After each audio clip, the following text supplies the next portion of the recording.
വേദിയിലും സദസ്സിലുമുള്ള എല്ലാ മാന്യ സുഹൃത്തുക്കൾക്കും കുട്ടികൾക്കും നമസ്കാരം. നോട്ടീസിലുള്ള പേരുകളൊക്കെ സ്വാഗത പ്രാസംഗിക പറഞ്ഞു കഴിഞ്ഞ സ്ഥിതിക്ക് ഇനി സംസാരിക്കാൻ വരുന്നവരൊക്കെയും ആ പേര് ആവർത്തിക്കുന്നത് അരോചകമാവും എന്നുള്ളതുകൊണ്ടാണ് ഞാനതിന് മുതിരാതിരിക്കുന്നത്.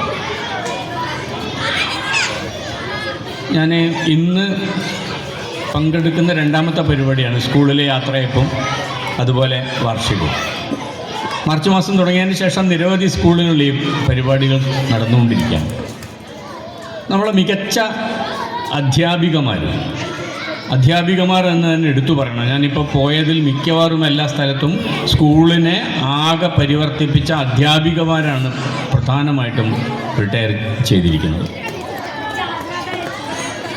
റിട്ടയർമെൻറ്റിന് ശേഷം ഒരു അധ്യാപകൻ അല്ലെങ്കിൽ അധ്യാപിക എന്ത് ചെയ്യാൻ പോകുന്നു എന്നത് വളരെ പ്രധാനപ്പെട്ട കാര്യമാണ്. നമ്മുടെ നാട്ടിൽ നമുക്കറിയാം, രാഷ്ട്രീയത്തിൽ പ്രവർത്തിക്കുന്നവരുണ്ട്, വാർഡ് മെമ്പർമാരും പഞ്ചായത്ത് പ്രസിഡന്റുമാരും ആവുന്നവരുണ്ട്, സഹകരണ സ്ഥാപനങ്ങളിലെ അല്ലെങ്കിൽ സഹകരണ സംഘങ്ങളിൽ പ്രവർത്തിക്കുന്നവരുണ്ട്, ഡയറക്ടർ ബോർഡ് മെമ്പർ ആവുന്നവരുണ്ട്. പല മേഖലയിലും അധ്യാപകർ പ്രവർത്തിക്കുന്നുണ്ട്. റിട്ടയർ ചെയ്ത അധ്യാപകരും ഉദ്യോഗസ്ഥന്മാരൊക്കെ പ്രവർത്തിക്കുന്നുണ്ട്. പക്ഷേ എനിക്ക് തോന്നുന്നത് റിട്ടയർ ചെയ്ത അധ്യാപകർക്ക് ഭാരിച്ച ഉത്തരവാദിത്വം അക്കാദമിക രംഗത്തുണ്ട് എന്ന് നമ്മൾ തിരിച്ചറിയേണ്ടിയിരിക്കും. കാരണം നമ്മുടെ പൊതുവിദ്യാലയങ്ങൾ, ഇപ്പോൾ ഞാൻ ഈ വഴി റോഡിലൂടെ പോകുന്ന സമയത്ത് പലപ്പോഴും ഈ വിദ്യാലയത്തിൻ്റെ ഗേറ്റ് കണ്ടിട്ട് ഞാൻ ഇന്നേ വരെ വിചാരിച്ചിട്ടുള്ളത് അതൊരു അൺഎയ്ഡഡ് മേഖലയിലുള്ള ഒരു വലിയ ഫീസൊക്കെ വാങ്ങിക്കുന്ന ഒരു സ്വകാര്യ വിദ്യാലയമാണെന്നാണ്. കാരണം അത്ര മനോഹരമായിട്ടുള്ള ഒരു എൻട്രി ആണല്ലോ, ബോർഡൊക്കെ ആണല്ലോ അതിലുള്ളത്. അതിൻ്റെ ഉള്ളിൽ നോക്കിയാലൊക്കെ ഇന്നിവിടെ വന്നപ്പോഴാണ് മാഷ് സ്കൂട്ടർ ഇങ്ങോട്ട് തിരിച്ചപ്പോഴാണ് ഇതൊരു സർക്കാർ സ്കൂളാണ് എന്ന് ഞാൻ മനസ്സിലാക്കുന്നത്. നമ്മൾ പോകുന്ന പല സർക്കാർ സ്കൂളുകളുടെയും സ്ഥിതി അതാണ്. ഭൗതിക സാഹചര്യത്തിൽ വലിയ മാറ്റങ്ങൾ വന്നിട്ടുണ്ട്. പക്ഷേ ആ ഭൗതിക സാഹചര്യങ്ങൾ ഇപ്പോൾ പല ആൾക്കാരും സ്കൂളുകളെക്കുറിച്ച് അഭിപ്രായം പറയുന്നത് സ്കൂളിലേക്ക് വന്ന് നോക്കാതെയാണ്, ക്ലാസ് മുറികളിൽ എന്താണ് നടക്കുന്നതെന്ന് അന്വേഷിക്കാതെയാണ്. പലരും ഒരു ഒറ്റപ്പെട്ട സംഭവങ്ങളെ സാമാന്യവൽക്കരിക്കുക ചെയ്യാം. ഇപ്പോൾ ഒരു ക്ലാസ്സിൽ 25 കുട്ടികളുണ്ടെങ്കിൽ അല്ലെങ്കിൽ 30 കുട്ടികളുണ്ടെങ്കിൽ 1-2 കുട്ടികൾ ചിലപ്പം അവരുടെ കഴിവ് വേറെ ആയിരിക്കും. എഴുതാനോ വായിക്കാനോ കുറച്ച് പിന്നാക്കം നിൽക്കുന്ന കുട്ടികളുണ്ടാവും. പക്ഷെ നമ്മൾ പറയുമ്പോൾ എന്താ പറയാം, സർക്കാർ സ്കൂളുകളിൽ ഒരു കുട്ടിക്കും എഴുതാനും വായിക്കാനും അറിയില്ല എന്ന് സാമാന്യവൽക്കരിച്ച് അധിക്ഷേപിക്കുന്ന തരത്തിലാണ് പലരും നമ്മൾ സംസാരിക്കുക. അപ്പോൾ തൊട്ടടുത്ത വീട്ടിലെ അപ്പുറത്തുള്ള ഒരു സ്കൂളിലെ ക്ലാസ് മുറിയിൽ എന്താണ് സംഭവിക്കുന്നത് എന്ന് പോലും ചെന്ന് നോക്കാതെയാണ് ആളുകൾ സംസാരിക്കുന്നത്. അപ്പോൾ അവർക്ക് സംസാരിക്കാനുള്ള ഇട കൊടുക്കുന്ന എന്താണ്? തീർച്ചയായിട്ടും 5ാം ക്ലാസ് കഴിഞ്ഞ് പോകുന്ന കുട്ടി അല്ലെങ്കിൽ 4ാം ക്ലാസ് കഴിഞ്ഞ് പോകുന്ന കുട്ടി, ആ കുട്ടികളിൽ എല്ലാ ആളുകളും ഒരുപക്ഷെ ഈ നമ്മൾ വിഭാവനം ചെയ്ത മുഴുവനും ശേഷികളും ആർജിക്കാൻ അവർക്ക് കഴിഞ്ഞിട്ടുണ്ടാവില്ല. പല കാരണങ്ങളുണ്ടാവും. പക്ഷേ കുട്ടികളല്ല അതിന് ഉത്തരവാദികൾ. നമ്മുടെ വിദ്യാഭ്യാസ സമ്പ്രദായം ഉണ്ടാവും, അധ്യാപകരുടെ പ്രശ്നം ഉണ്ടാവും, രക്ഷിതാക്കളുടെ പ്രശ്നം ഉണ്ടാവും, കുടുംബ പശ്ചാത്തലത്തിൻ്റെ പ്രശ്നം ഉണ്ടാവും, ഇതൊക്കെ ഉണ്ടാവും. എങ്ങനെയാണ് ഇത് പരിഹരിക്കുക? നമുക്ക് ആകെ 25 കുട്ടികൾ നമ്മുടെ ക്ലാസ്സിൽ ഇരിക്കുന്നുണ്ടെങ്കിൽ 25 കുട്ടികളോടും ഒരു സമീപനമേ നമുക്ക് ടീച്ചർക്ക് സാധ്യമാവുള്ളൂ. പക്ഷേ 25 കുട്ടികളും 25 വ്യക്തികളാണ്. അവർക്ക് 25 തരത്തിൽ പറഞ്ഞാലാ മനസ്സിലാവുക. അവിടെയാണ് പ്രശ്നം. അതുകൊണ്ട് ചെയ്യാൻ പറ്റുന്ന കാര്യം എന്താണ്? ഏതെങ്കിലും കുട്ടികൾ പിറകിൽപ്പെട്ടു പോയിട്ടുണ്ടെങ്കിൽ അവരെ സഹായിക്കുന്നതിന് ആവശ്യമായിട്ടുള്ള ഒരു അക്കാഡമിക് കേന്ദ്രം സ്കൂളിൻ്റെ പുറത്ത് വേണം. സ്കൂളിൻ്റെ അകത്തല്ല, സ്കൂളിൻ്റെ സമയത്തിനുള്ളിലല്ല, സ്കൂളിൻ്റെ പുറത്ത് അത്തരം ഒരു ശേഷിയുള്ളൊരു സമിതി ഉണ്ടാക്കാൻ ആവശ്യമായിട്ടുള്ള റിസോഴ്സസ് കേരളത്തിലുണ്ട്. നിങ്ങൾ ഏത് സ്കൂളിൻ്റെ ചുറ്റുപാടും എടുത്തോ, നമുക്ക് ഒരൊറ്റ കൈയടിച്ച് വിളിച്ചാൽ ഒരു 25 റിട്ടയർ ചെയ്ത അധ്യാപകരെ അവിടുന്ന് വിളിച്ചു കൂട്ടാൻ പറ്റും. ഈ റിട്ടയർ ചെയ്ത അധ്യാപകരെ അവർക്കൊരു സിലബസ് ഉണ്ടാക്കി, ഒരു പദ്ധതി ഉണ്ടാക്കി, സ്കൂളിൻ്റെ അക്കാദമിക് നിലവാരം മെച്ചപ്പെടുത്തുന്നതിന് വേണ്ടി അവരുടെ കഴിവിനെ കൂടെ ഉപയോഗിക്കാൻ ആവശ്യമായിട്ടുള്ള പദ്ധതികളെക്കുറിച്ച് പഞ്ചായത്ത് ആലോചിക്കണം, തദ്ദേശ സ്വയംഭരണ സ്ഥാപനങ്ങൾ ആലോചിക്കണം, PTA ആലോചിക്കണം, നമ്മുടെ വിദ്യാഭ്യാസ വകുപ്പും ആലോചിക്കേണ്ടതാണ്. ഞങ്ങളൊക്കെ സ്കൂൾ പഠിക്കുന്ന കാലത്ത് എൻ്റെ അച്ഛനും അമ്മയൊന്നും അല്ലെങ്കിൽ ഞങ്ങളുടെ പൊതുവെ ആ രക്ഷിതാക്കളൊന്നും സ്കൂളിലേക്കൊന്നും പോകാറില്ല.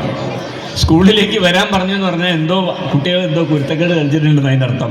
വികൃതി കളിച്ചാലാണ് അച്ഛനെയും അമ്മയും കൂട്ടി വരാൻ പറയുക, അല്ലെങ്കിൽ അങ്ങോട്ട് പോവില്ല. 1-ാം ക്ലാസ് മുതൽക്ക് 10-ാം ക്ലാസ് വരെയുള്ള സ്കൂളിലാണ് കഴിയുന്നതും ചേർത്തുക. എന്തിനറിയോ? 10 കൊല്ലം കഴിയുമ്പോൾ TC വാങ്ങിക്കാൻ വേണ്ടി പോയാൽ മതി, അതിനിടയ്ക്ക് യാതൊരു ബുദ്ധിമുട്ടുമില്ല. ഇപ്പോഴങ്ങനെയല്ല. ഇപ്പം നമ്മൾ ഇടപെടുന്നുണ്ട്, രക്ഷിതാക്കൾ ഇടപെടുന്നുണ്ട്. ഒരു വിഷയത്തിൽ 2-3 ദിവസം ഒരു അധ്യാപിക വന്നിട്ടില്ലെങ്കിൽ, ഒരു അധ്യാപകൻ വന്നിട്ടില്ലെങ്കിൽ രക്ഷിതാക്കൾ അത് ചോദിക്കും, പകരം ഏർപ്പാടുകൾ ഏർപ്പെടുത്തും. അതിൻ്റെ വലിയ മെച്ചങ്ങളുണ്ട്. നമ്മുടെ ഇൻഫ്രാസ്ട്രക്ചർ, നമ്മുടെ കെട്ടിടങ്ങളുടെ കാര്യത്തിൽ, ഫർണിച്ചറിൻ്റെ കാര്യത്തിലൊക്കെ വലിയ മാറ്റങ്ങളുണ്ട്. എന്നാൽ അതിൻ്റെ കൂടെ തന്നെ ഞാൻ എല്ലാ സ്കൂളിലും പറയുന്നൊരു കാര്യമാണ്, അതിൻ്റെ കൂടെ തന്നെ അമിതമായിട്ട് രക്ഷിതാക്കൾ വിദ്യാഭ്യാസത്തിൽ ഇടപെടുന്നതിൻ്റെ ചില തകരാറുകളുമുണ്ട്. എന്താ തകരാറ്? എല്ലാ കാലത്തും അക്കാദമികമായിട്ടുള്ള നമ്മുടെ സ്വപ്നം എന്ന് പറയുന്നത്, അല്ലെങ്കിൽ വിദ്യാഭ്യാസത്തിൻ്റെ സിലബസ് എന്ന് പറയുന്നത് ഒരു 10-25 കൊല്ലം മുമ്പിലായിരിക്കും. രക്ഷിതാക്കൾ അതിൻ്റെ പിറകിലായിരിക്കും. ഞാൻ സ്കൂൾ പഠിക്കുന്ന കാലത്ത് എനിക്ക് ഏറ്റവും കൂടുതൽ തല്ല് കിട്ടി എന്തിനാണെന്ന് അറിയാം? നിങ്ങൾ പറഞ്ഞാൽ അപ്പോൾ വിശ്വസിക്കില്ല. ലൈബ്രറി പുസ്തകം വായിച്ചതിനാണ് ഏറ്റവും കൂടുതൽ അടി കിട്ടിയത്. കാരണം ലൈബ്രറി പുസ്തകത്തിൻ്റെ ആ ചുവപ്പും പച്ചയൊക്കെയുള്ള ഒരു പൂക്കളുള്ള ഒരു ചട്ടയുള്ള പുസ്തകമുണ്ട്. അത് വായിക്കുന്നത് കണ്ടാൽ വീട്ടിൽ നിന്ന് അടി കിട്ടും. ഞാനൊക്കെ ലൈബ്രറി പുസ്തകം വായിച്ചത്, അത് MT വാസുദേവനാരുടെ കഥയാണെങ്കിൽ ശരി, പിന്നെ മുട്ടത്ത് വർക്കീൻ്റെ നോവൽ, ആദ്യകാലത്ത് മുട്ടത്ത് വർക്കീൻ്റെ നോവലാണെങ്കിലും ശരി, വായിച്ചത് സാമൂഹ്യ പാഠത്തിലും മലയാളത്തിലും ഒക്കെ ഒളിപ്പിച്ച് വെച്ച് അച്ഛനും അമ്മയും കാണാണ്ടെയാണ് വായിച്ചത്. കണ്ട അടി കിട്ടും. എന്താ കാരണം? അവർ വിചാരിച്ചിരുന്നത് ലൈബ്രറി പുസ്തകം വായിച്ചാൽ കുട്ടികൾ ചീത്തയായി പോകുന്നതാണ്. അവർ പ്രേമത്തെക്കുറിച്ച് വായിക്കും, ഒളിച്ചോട്ടത്തിനെ കുറിച്ച് വായിക്കും, കുട്ടികളാകെ ചീത്തയായി പോകും, അതുകൊണ്ട് ഒന്നും വായിക്കാൻ പാടില്ല എന്നാണ്. അപ്പോൾ അവർ വായിക്കരുതെന്ന് പറഞ്ഞുകൊണ്ട് ഒരു ഗുണമുണ്ടായി. രക്ഷിതാക്കൾ എന്താണോ ചെയ്യരുതെന്ന് പറയുന്നത് അത് നമ്മൾ എന്തായാലും ചെയ്തിരിക്കും. അപ്പോൾ അവർ വായിക്കരുതെന്ന് പറഞ്ഞുകൊണ്ട് ഞങ്ങൾ കിട്ടാത്ത പുസ്തകമൊക്കെ, ലൈബ്രറിയിലുള്ള മുഴുവൻ പുസ്തകം എടുത്ത് വായിക്കുന്ന ഒരു ശീലം ഞങ്ങളുടെ തലമുറയ്ക്ക് ഉണ്ടായിരുന്നു. ഇപ്പോഴെന്താ പ്രശ്നം? ഇപ്പോൾ രക്ഷിതാക്കൾ വിദ്യാഭ്യാസ സ്ഥാപനങ്ങളിൽ നേരിട്ട് ഇടപെടുകയാണ്.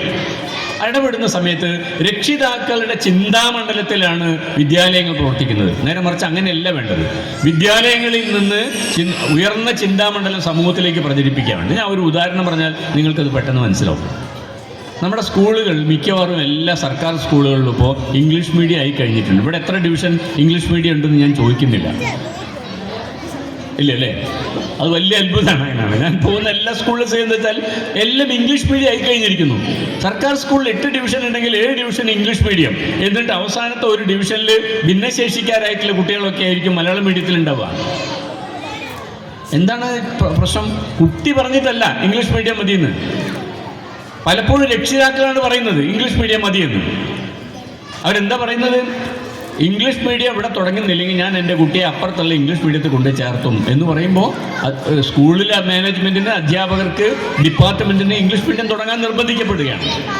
നമ്മൾ നമ്മുടെ തലമുറയോട് ചെയ്യുന്ന ഏറ്റവും വലിയ ദ്രോഹം എന്താണെന്ന് നിങ്ങൾക്കറിയാം? ഇപ്പോൾ നമ്മുടെ കുട്ടികളുടെ അടിസ്ഥാന വിദ്യാഭ്യാസം, സ്കൂൾ വിദ്യാഭ്യാസം ഇംഗ്ലീഷ് മീഡിയത്തിലേക്ക് മാറ്റുക എന്നുള്ളതാണ് ഏറ്റവും വലിയ ദ്രോഹം.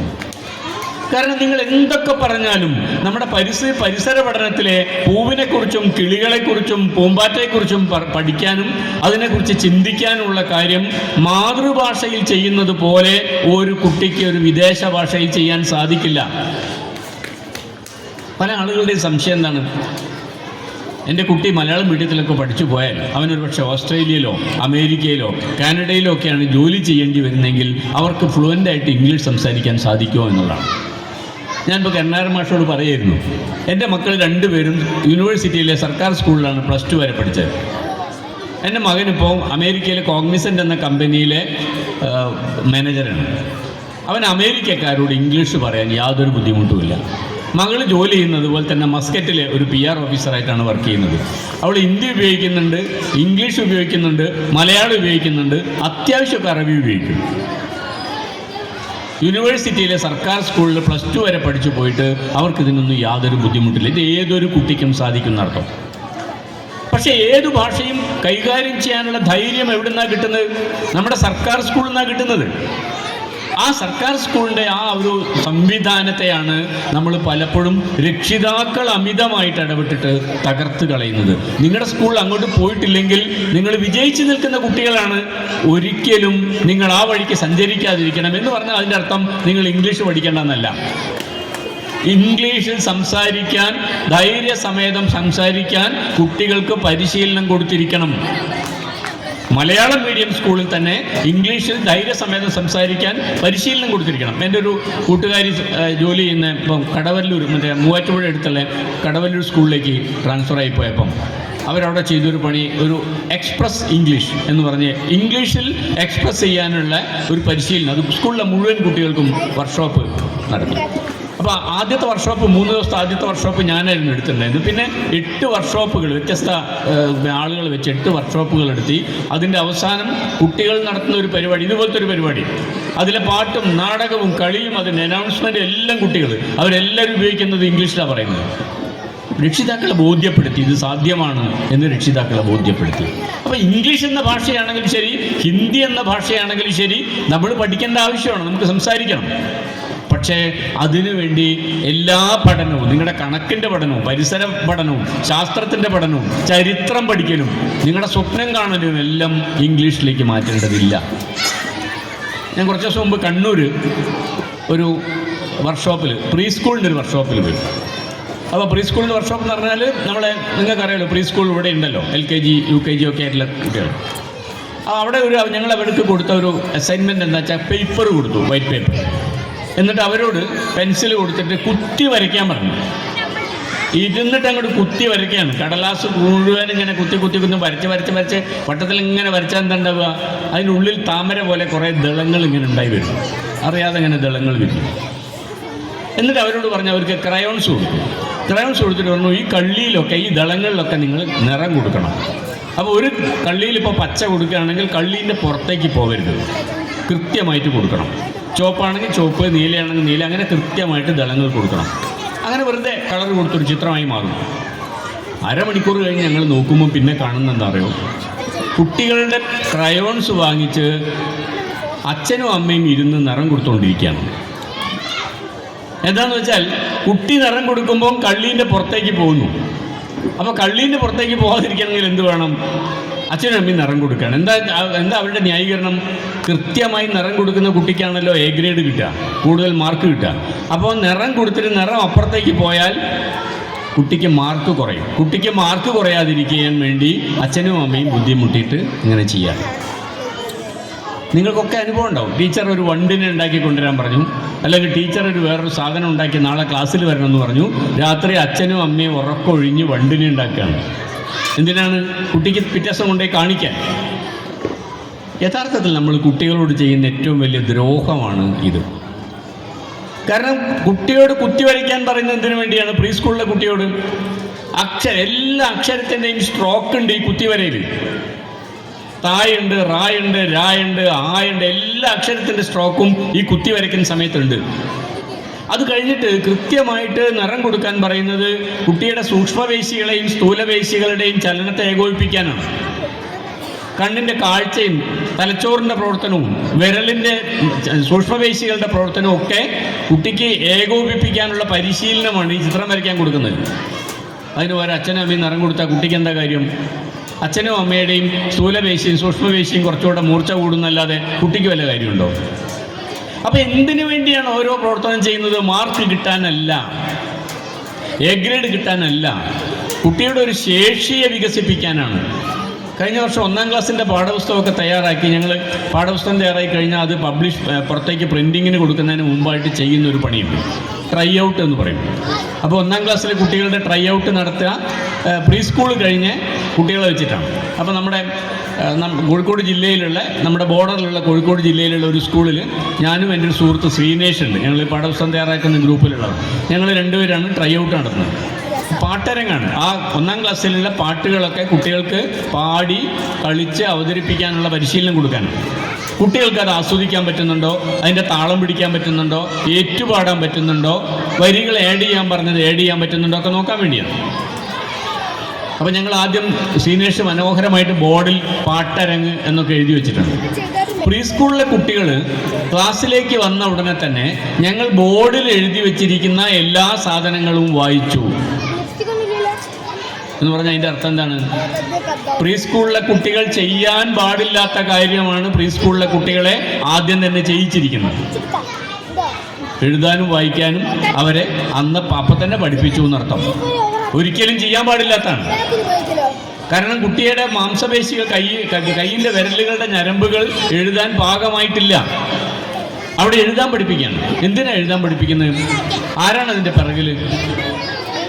1 മാസം നഴ്സറി പോയി, 2 മാസം നഴ്സറി പോയി, ഒരക്ഷരവും എഴുതി പഠിച്ചിട്ടില്ലെങ്കിൽ വീട്ടിൽ നിന്ന് അച്ഛനും അമ്മയും ചോദിക്കും, എന്താ നീ അവിടെ ചെയ്യുന്നത്? ഒന്നും പഠിപ്പിക്കുന്നില്ല, അവിടെ ഒന്നും പഠിപ്പിക്കുന്നില്ല എന്ന് പറഞ്ഞാൽ അടുത്ത സ്കൂളിലേക്ക് കൊണ്ട് ചേർത്തും. അപ്പോൾ അത് പേടിച്ചിട്ട് പ്രീ സ്കൂളിലെ അധ്യാപകർ അക്ഷരം പഠിപ്പിച്ചു തുടങ്ങുകയാണ്. എന്താണോ ചെയ്യാൻ പാടില്ലാത്തത് അത് കുട്ടികളെ കൊണ്ട് ചെയ്യിക്കുകയാണ്. എന്നാൽ അത് കഴിഞ്ഞിട്ട് പാട്ട് പാടാൻ പറയുമ്പോൾ അത് ഏറ്റുപാടാൻ കുട്ടികൾക്ക് സാധിക്കുന്നില്ല. ഒരു കളി കളിക്കാൻ പറയുമ്പോൾ ധൈര്യസമേതം ആരെയും പേടിക്കാതെ ഒരു സഭാകമ്പമില്ലാതെ കളിക്കാൻ അവർക്ക് പറ്റുന്നില്ല. അപ്പം ചെയ്യാൻ പാടില്ലാത്ത കാര്യം ആദ്യം ചെയ്യിക്കുകയും ചെയ്യേണ്ട കാര്യം ചെയ്യാതെ പോവുകയും ചെയ്യുന്നുണ്ട് പലപ്പോഴും. എന്താണ് ഇതിൻ്റെ കാരണം? ഞാൻ നേരത്തെ പറഞ്ഞ പോലെ നമുക്ക് നമ്മുടെ രക്ഷിതാക്കൾ സ്കൂളിലേക്ക് വരുന്നു എന്നത് വളരെ നല്ല കാര്യമാണ്. ആ നല്ല കാര്യത്തെ അധ്യാപകർക്ക് നമ്മൾ എങ്ങനെയാണോ പരിശീലനം കൊടുക്കുന്നത്, അതേപോലെ നമ്മൾ പുതിയ കാലത്തെ രക്ഷിതാക്കൾക്ക് പരിശീലനം കൊടുക്കേണ്ടിയിരിക്കുന്നു. അധ്യാപകർക്ക് നമ്മൾ എങ്ങനെയാണ് പരിശീലനം കൊടുക്കുക? ഒരു പുതിയ പാഠപുസ്തകം വരുന്നു, അല്ലെങ്കിൽ ഒരു പുതിയ വർഷം വരുന്ന സമയത്ത് എല്ലാ അധ്യാപകരെയും വിളിച്ച് ഒരു പാഠം, ആ പാഠത്തിൻ്റെ പഠന ലക്ഷ്യം എന്താണ്, അതെങ്ങനെയാണ് കൺവേ ചെയ്യേണ്ടത് എന്നുള്ളത് അധ്യാപകരെ പറഞ്ഞ് മനസ്സിലാക്കിപ്പിക്കും. അങ്ങനെ നിങ്ങൾ കാണുന്ന ഓരോ പാഠത്തിനും, ഓരോ കഥയ്ക്കും, ഓരോ കവിതയ്ക്കും, ഓരോ ലേഖനത്തിനും, അല്ലെങ്കിൽ ഓരോ ചിത്രത്തിനും പിറകിൽ കുട്ടിയിലേക്ക് സന്നിവേശിപ്പിക്കാൻ ആഗ്രഹിക്കുന്ന ഒരാശയമുണ്ട്. ആ ആശയം എന്താണ് എന്ന് അധ്യാപകർക്ക് മാത്രം മനസ്സിലായാൽ പോരാ, രക്ഷിതാക്കൾക്കും മനസ്സിലാവണം. ഞാനൊരു ഉദാഹരണം പറയാം. 1-ാം ക്ലാസ്സിലെ കഴിഞ്ഞ പ്രാവശ്യത്തെ പാഠം നമ്മൾ 1-ാം ക്ലാസ് തുടങ്ങുമ്പോൾ നമ്മൾ ചെയ്ത ഒരു പാട്ട് കുട്ടിയെ കേൾപ്പിക്കുകയാണ്. കുട്ടികളെ അവർക്ക് എഴുതാനും വായിക്കാനൊന്നും ആയിട്ടില്ലല്ലോ, ഒരു പാട്ട് കേൾപ്പിക്കുകയാണ്. ആ പാട്ട് ഇതാണ്. 1-ാം ക്ലാസ്സിലെ എല്ലാ കവിതകളും ഞാനാണ് എഴുതിയത്. 49 കവിതകളുണ്ട് 1-ാം ക്ലാസ്സിലെ. 2 വോള്യം പാഠപുസ്തകം, പ്രവർത്തന പുസ്തകത്തിൻ്റെ 2 വോള്യം, അധ്യാപകരുടെ കൈപ്പുസ്തകം, അങ്ങനെ ആകെ 49 കവിതകളുണ്ട്. ആ 49 കവിതകൾ കൂടി പൂമണമുള്ള കുയിൽപ്പാട്ട് എന്ന പേരിൽ ശാസ്ത്ര സാഹിത്യ പരിഷത്ത് ഒരു പുസ്തകമായിട്ട് ഇറക്കിയിട്ടുണ്ട്. അതിൽ കവിതകൾ എങ്ങനെയാണ് ചൊല്ലേണ്ടത് എന്നുള്ള QR കോഡ് വരെ കൊടുത്തിട്ടാണ്. അപ്പോൾ സ്കാൻ ചെയ്താൽ, നിങ്ങൾക്ക് മൊബൈലിൽ സ്കാൻ ചെയ്താൽ കവിത ചൊല്ലിയത് കേൾക്കാം. അപ്പോൾ അതിൽ ആദ്യത്തെ കവിത ഇതാണ്, കേൾക്കാനുള്ള കവിതയാണ്. ദേശാടകരാം കിളികൾ ഒരിക്കൽ പറന്നു വന്നു നാട്ടിൽ, വിശന്നു വന്നവർ ദാഹിക്കുന്നവർ തളർന്നിറങ്ങി നാട്ടിൽ, മധുരിക്കുന്ന പഴങ്ങൾ നൽകി മരങ്ങൾ അവരെ വിളിച്ചു, തണുത്ത കാറ്റിൽ ഇലകൾ മുക്കി ചില്ലകൾ അവരെ വീശി, നാട്ടുകിളികളിൽ ചിരലിതു കണ്ട് കലപില കൂട്ടാനെത്തി, പരദേശികളാം പറവകൾ ഇവിടെ ചേക്കേറരുതെന്നായി, തളർന്ന കിളികൾ ചിറകും വീശി പറന്നു പൊങ്ങാൻ നിൽക്കേ, മറ്റൊരു കൂട്ടം കിളികൾ സ്നേഹം പകുത്തു നൽകാനെത്തി. ദേശമതേതായാലും നമ്മൾ പറവകളെന്നതു നേര്, ദേശമതേതായാലും നമ്മൾ പറവകളെന്നതു നേര്. ഈ പാട്ട് കുട്ടിയെ വെറുതെ കേൾപ്പിക്കുകയാണ്. എന്തിനാണ് 1-ാം ക്ലാസ്സിലെ കുട്ടിയെ ഈ പാട്ട് കേൾപ്പിക്കുന്നത്? കുട്ടിയോട് ചോദ്യം ചോദിച്ച് ആരാണ് പറന്നു വന്നത്? ദേശാടന പക്ഷികൾ. അങ്ങനെ ദേശാടന പക്ഷികളുടെ കഥ പറയാൻ വേണ്ടിയല്ല ഈ കവിത കുട്ടിയെ കേൾപ്പിക്കുന്നത്. എന്തിനാണ് കേൾപ്പിക്കുന്നത്? ദേശാടന പക്ഷികൾ വന്നതുപോലെ നമ്മുടെ രാജ്യത്തുള്ള ഏത് ഭാഷ സംസാരിക്കുന്നവരും, ഏത് മതത്തിൽ വിശ്വസിക്കുന്നവരും, ഏത് ദൈവത്തിൽ വിശ്വസിക്കുന്നവരും, ലോകത്താകെയുള്ള മനുഷ്യരും ഒന്നാണ്. അവരെ സ്നേഹിക്കുകയും സ്നേഹിക്കപ്പെടേണ്ടവരുമാണ്. നേരത്തെ ശാസ്ത്രാഹിത്യ പരിഷത്തിലെ കലാജാതയ്ക്ക് വേണ്ടി ഞാൻ എഴുതിയ വേറൊരു പാട്ടുണ്ട്. പൂവാലിപ്പയ്യന്റെ ജാതി എന്തമ്മേ, പൈക്കൾക്കു പൈക്കളെന്നുള്ളതേ ജാതി, പൂച്ചകൾക്കെത്ര മതങ്ങളുണ്ടമ്മേ, പൂച്ചകൾക്കൊരു മതം മ്യാവൂ മ്യാവൂ, കാക്കകൾ മുൾവേലി പാറിക്കടന്നാൽ പരദേശിയാകാത്തതെന്തുകൊണ്ടമ്മേ, ജീവികൾക്കിത്തരം ഭേദമില്ലുണ്ണി, മണ്ടത്തരങ്ങൾ മനുഷ്യർക്കു മാത്രം. അപ്പൊ പ്രകൃതിയുടെ രീതി എന്ന് പറയുന്നത് ഈ സ്നേഹത്തിന്റെ രീതിയാണ് എന്നും ഇതാണ് മാനവികത എന്നും 1-ാം ക്ലാസ്സിലെ കുട്ടിയെ മനസ്സിലാക്കിക്കാൻ വേണ്ടിയാണ് ഈ പാട്ട് കേൾപ്പിക്കുന്നത്. അതിൽ ചോദ്യത്തിന് ഉത്തരം പറയുന്നതും അതിൽ എ ഗ്രേഡ് കിട്ടുന്നതും അതൊക്കെ വേറെ കാര്യം. പക്ഷെ കമ്മ്യൂണിക്കേറ്റ് ചെയ്യേണ്ട ആശയം ഇതാണ് എന്നർത്ഥം. ഇത് കമ്മ്യൂണിക്കേറ്റ് ചെയ്യുന്നുണ്ടോ കുട്ടിയിലേക്ക്? അതാണ് പ്രധാനമായിട്ട് നോക്കേണ്ടത്. അത് നോക്കണമെങ്കിൽ എന്ത് വേണം? ഇതാണ് നമ്മുടെ പഠന ലക്ഷ്യമെന്ന അധ്യാപകരെ മാത്രം ബോധ്യപ്പെടുത്തിയാൽ പോരാ, രക്ഷിതാക്കളെ ബോധ്യപ്പെടുത്തണം. കാരണം അധ്യാപകരുടെ അടുത്ത് ഉണ്ടാവുന്നേക്കാൾ കൂടുതൽ സമയം ചിലപ്പോൾ കുട്ടി രക്ഷിതാക്കളുടെ അടുത്തായിരിക്കും ഇപ്പോൾ ചിലവാക്കുന്നത്. അപ്പോൾ രക്ഷിതാക്കളെ കൂടി ഈ കാര്യം പറഞ്ഞ് ബോധ്യപ്പെടുത്തേണ്ടി വരും. ഒന്നൊരു ഉദാഹരണം കൂടി പറയാം. അപ്പോൾ നമ്മൾ 1-ാം ക്ലാസ്സിലുള്ള വേറൊരു കവിതയാണ്. 1-ാം ക്ലാസ്സിലെ അധ്യാപകരൂടെ ഉണ്ടാവും, കുട്ടികളുണ്ടാവും, അവർക്കറിയാം.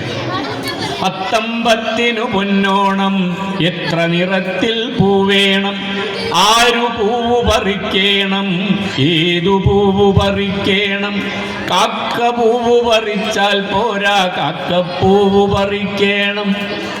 എന്താ അതിൻ്റെ വ്യത്യാസം? കാക്ക പൂവ് പറിച്ചാൽ പോരാ, കാക്കപ്പൂവ് പറിക്കണം. കാക്ക പൂവ് പറിക്കുക എന്ന് പറയുന്നതും കാക്കപ്പൂവ് പറിക്കുക എന്ന് പറയുന്നതും തമ്മിൽ എന്തെങ്കിലും വ്യത്യാസം ഉണ്ടാവും? എന്താണ്? കാക്ക പൂ പറിക്കുക എന്ന് പറഞ്ഞാൽ കാക്ക നടന്നു പോയിട്ട് പൂ പറിക്കുകയാണ് അല്ലേ? കാക്കപ്പൂ പറിക്കുക എന്ന് പറഞ്ഞാലോ, കാക്കപ്പൂ ഒരു പ്രത്യേകതരം പൂവാണ്. എന്തിനാണ് ഈ പാട്ട് 1-ാം ക്ലാസ്സിലെ കുട്ടിയെ കൊണ്ട് പാടിക്കുന്നത്? പാട്ട് പഠിക്കാൻ വേണ്ടി മാത്രമല്ല. 2 വാക്കുകൾ കൂട്ടിച്ചേർത്ത് എഴുതുന്ന സമയത്ത് ഇവിടെ കാക്ക എന്ന വാക്കും പൂവ് എന്ന വാക്കും കൂട്ടിച്ചേർത്ത് എഴുതുന്ന സമയത്ത് 2ാമത്തെ വാക്കിന് ആദ്യത്തെ അക്ഷരമായ പ എന്ന് ഇരട്ടിക്കണം. കാക്കപ്പൂവ് പകരം ഇരട്ടിക്കണം. ഇല്ലെങ്കിൽ അർത്ഥം മാറിപ്പോവും. അത് 1-ാം ക്ലാസ്സിലെ കുട്ടിയോട് ദ്വിത്വസന്ധിയാണെന്ന് പറഞ്ഞു കൊടുക്കാൻ പറ്റില്ല. വ്യാകരണ നിയമമൊന്നും 1-ാം ക്ലാസ്സിലെ കുട്ടിക്ക് പറഞ്ഞാൽ മനസ്സിലാവില്ല. പക്ഷേ ഈ അർത്ഥം മനസ്സിലാവും. കാക്ക പൂവ് പറിച്ചാൽ പോരാ, കാക്കപ്പൂവ് പറിക്കണം. അപ്പൊ കുട്ടിയോട് വേറെ വരി ഉണ്ടാക്കാൻ പറയാണ് കുട്ടി. അപ്പം ലില്ലി പൂവ് പറിച്ചാൽ പോരാ, ലില്ലിപ്പൂവ് പറിക്കണം. ചെട്ടിപ്പൂവ് പറിച്ചാൽ പോരാ, ചെട്ടിപ്പൂവ് പറിക്കണം. അപ്പൊ ഈ വ്യാകരണത്തിന്റെ നിയമം കുട്ടി അറിയാതെ കുട്ടിയുടെ ഉള്ളിലേക്ക് സന്നിവേശിപ്പിക്കുക. അതാണ് പഠന ലക്ഷ്യം എന്നർത്ഥം. ആ പഠന ലക്ഷ്യം അധ്യാപകരുടെ മനസ്സിൽ മാത്രം ഉണ്ടായാൽ പോരാ, രക്ഷിതാക്കളുടെ മനസ്സിലേക്ക് കൂടെ നമ്മളത് കമ്മ്യൂണിക്കേറ്റ് ചെയ്ത് കൊടുക്കേണ്ടതായിട്ടുണ്ട്. വേറൊരു പാട്ടുണ്ട്. താനാരം താനാരം തകതാനാരം താനാരം, താനാരം താനാരം തകതാനാരം താനാരം. കോഴിക്കോട്ടങ്ങാടിയിലൊരു മധുരത്തിൻ തെരുവുണ്ടേ, മധുരത്തിൻ തെരുവിൽ പല പല പലഹാരക്കടകളുമുണ്ട്. അപ്പൊ ഈ പലഹാരത്തെ കുറിച്ചൊരു പാട്ട് വേണമെന്ന് ഞങ്ങളുടെ ചെയർമാൻ ഉണ്ട്, ഡോക്ടർ ടി പി കലാധര മാഷ്. ടീച്ചേഴ്സിനൊക്കെ അറിയണ്ടാവും. അദ്ദേഹം ഒന്ന് പറഞ്ഞപ്പോൾ ഞാൻ ഈ പാട്ട് ആദ്യം ഇങ്ങനെയല്ല എഴുതിയിരുന്നത്. കോഴിക്കോട്ടങ്ങാടിയിലൊരു മിഠായി തെരുവുണ്ട് എന്ന് ഞാൻ എഴുതിയിട്ടുണ്ടായിരുന്നു. മിഠായി തെരുവ് നമുക്ക് പരിചയമാണല്ലോ. അപ്പൊ കലാധര മാഷ് പറഞ്ഞു, മാഷേ മിഠായി പറ്റൂല. എന്താ? മിഠ എന്നുള്ള അക്ഷരം കുട്ടി പഠിച്ചിട്ടില്ല. അപ്പൊ എത്ര സൂക്ഷിച്ചിട്ടാണ് നമ്മൾ ഓരോ കഥയും ഓരോ പാട്ടിന്റെയും വാക്കുകൾ ഉണ്ടാക്കുന്നത് നിങ്ങൾ ശ്രദ്ധിക്കണം. ഏതൊക്കെ അക്ഷരമാണോ കുട്ടി പഠിച്ചിട്ടുള്ളത് ആ അക്ഷരം കൊണ്ട് വെച്ച് മാത്രമാണ് കഥ, ആ അക്ഷരം വെച്ച് മാത്രമാണ് പാട്ട്. അങ്ങനെ മാറ്റിയതാണ്. കോഴിക്കോട്ടങ്ങാടിയിലൊരു മധുരത്തിൻ തെരുവുണ്ടേ, മധുരത്തിൻ തെരുവിൽ പല പല പലഹാരക്കടകളുമുണ്ട്. മഴവില്ലിൽ മധുരം ചേർത്തു നിരത്തിയ പോലെ ഹൽവകളുണ്ട്. നിറമധികം രുചി അതിലധികം അതിമധുരം ഹൽവയ്ക്ക്. നോക്കി 2ാമത്തെ പാട്ട് നിങ്ങൾ നോക്കിയേ. ആ വാക്കുകൾ എങ്ങനെയാണ്? നിറമധികം രുചി അതിലധികം അതിമധുരം. തായും ധായും ആവർത്തിച്ചു വരും. എന്തിനാ ഈ തായും ധായും ഇങ്ങനെ ചേർത്ത് ആവർത്തിക്കുന്നത് അറിയുമോ? നമുക്ക് കുട്ടികൾക്കായാലും വലിയ ആൾക്കാർക്കായാലും ഉച്ചാരണത്തിൽ വലിയ ബുദ്ധിമുട്ടുണ്ടാക്കുന്ന പ്രശ്നമാണ് ത ഥ ദ ധ. ക ഖ ഗ ഘ. ഇതെങ്ങനെ ഉച്ചരിക്കാന്നുള്ളത് അല്ലേ? ക ഖ ഗ ഘ, പ ഭ ബ ഭ, ച ഛ ജ ഝ. ഇത് ഉച്ചരിക്കാൻ ഒരു എളുപ്പ വഴിയുണ്ട്. എന്താണ്? ഇത് വളരെ ലളിതമാണ്. നിങ്ങൾ ആദ്യം ഉച്ചരിക്കുന്ന വാക്കിൻ്റെ കൂടെ ഹ എന്ന ഒരു അക്ഷരം അരച്ച് ചേർത്താൽ 2ാമത്തെ അക്ഷരം കിട്ടും. ക എന്ന അക്ഷരത്തിൻ്റെ കൂടെ ഹ അല്ലെങ്കിൽ ഹകാരം അരച്ച് ചേർത്താൽ ഖ അങ്ങനെ പറയാൻ പറ്റുള്ളൂ അല്ലേ. ഹ എന്ന് പറഞ്ഞു നോക്കിയേ, മൂക്കിന്റെ മുകളിലേക്ക് പോലെ ഖ അല്ലേ, അങ്ങനെ പറയാൻ പറ്റുള്ളൂ.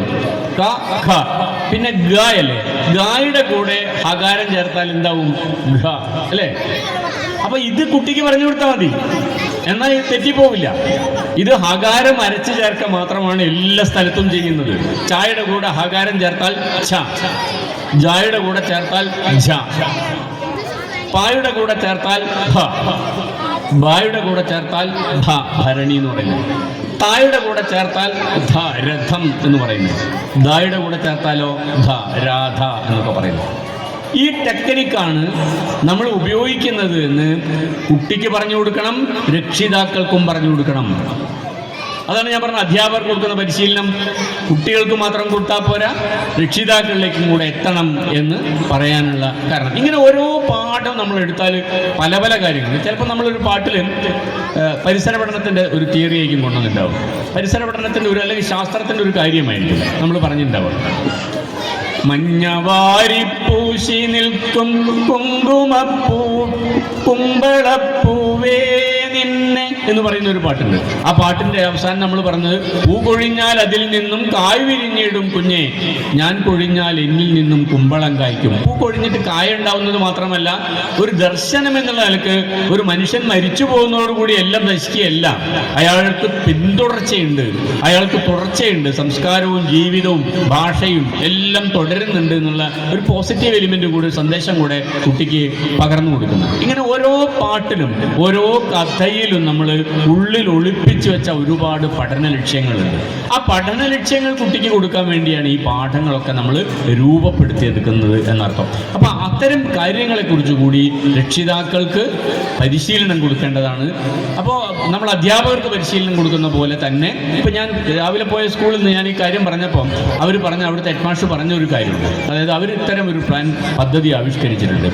അധ്യാപകർക്ക് കൈപ്പുസ്തകം ഉണ്ടാക്കുന്ന പോലെ രക്ഷിതാക്കൾക്ക് അവരൊരു കൈപ്പുസ്തകം ഉണ്ടാക്കണം. അധ്യാപകരുടെ ഹാൻഡ് ബുക്ക് ഉണ്ട്, നിങ്ങൾക്കറിയാലോ, അധ്യാപകർക്കറിയാലോ. അധ്യാപകർക്ക് ഒരു ഹാൻഡ് ബുക്ക് ഉണ്ട്, എങ്ങനെയാണ് ഒരു പാഠം പ്രോസസ്സ് ചെയ്യേണ്ടതെന്നതിനെ കുറിച്ച്, എങ്ങനെയാണ് ഒരു പാഠം കുട്ടിക്ക് കമ്മ്യൂണിക്കേറ്റ് ചെയ്യേണ്ടതെന്നതിനെ കുറിച്ച്. അതുപോലെ രക്ഷിതാക്കൾക്ക് കൈപ്പുസ്തകം ഉണ്ടാക്കുകയാണ് ഒരു സ്കൂള് പോലെ അധ്യാപകർ. നമുക്കൊക്കെ ചെയ്യാൻ പറ്റുന്നതാണ്. ഏറ്റവും നല്ല മാതൃക ഉണ്ടായിക്കഴിഞ്ഞാൽ അതൊരു പക്ഷേ കേരളത്തിലെ എല്ലാ സ്കൂളുകൾക്കും എല്ലാ രക്ഷിതാക്കൾക്കും അത് ഉപയോഗിക്കാനും പറ്റുന്നതാണ്. അത്തരത്തിൽ മാതൃകാപരമായിട്ട് പ്രവർത്തിക്കാൻ കഴിയുന്ന ഒരു വിദ്യാലയമാണ് പള്ളിക്കുന്നിലെ ഈ LP സ്കൂൾ.